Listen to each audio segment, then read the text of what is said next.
Alexandre Mihuran, né le 10 février 1859 à Paris et mort le 6 avril 1943 à Versailles, est un homme d'État français.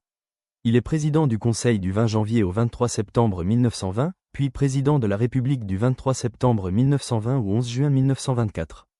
Avocat et journaliste au quotidien La Justice de Georges Clemenceau, il s'engage d'abord au sein des radicaux.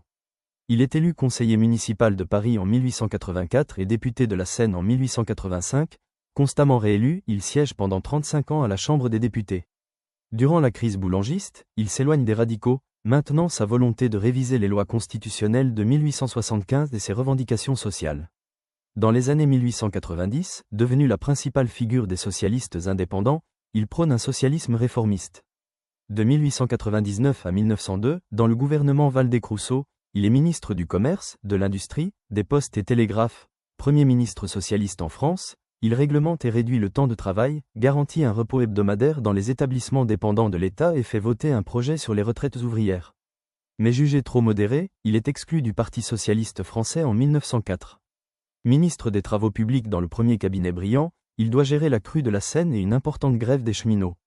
Il est ensuite ministre de la guerre dans le premier gouvernement Poincaré et dans le second gouvernement Viviani. Il revient alors sur les mesures libérales de ses prédécesseurs, soutient le général Joffre et adopte des vues résolument nationalistes, rompant ainsi définitivement avec la gauche. En 1919, nommé commissaire général de la République à Strasbourg, il administre le rattachement de l'Alsace-Lorraine à la France. Après la victoire aux élections législatives de 1919 du Bloc national, qui regroupe les partis du centre et de droite soutien de l'Union sacrée, il devient président du Conseil et ministre des Affaires étrangères. Disposant d'une importante majorité parlementaire, il se montre ferme face aux grèves et au communisme, tout en faisant voter des mesures sociales. Il gère le début de l'application du traité de Versailles, s'engage dans les guerres soviéto-polonaises et franco-syriennes, qui se soldent par une victoire française et lance le rétablissement des relations avec le Vatican. À la suite de la démission de Paul Deschanel pour cause de maladie, Alexandre Mihuran est élu à la présidence de la République face au socialiste Gustave Delory.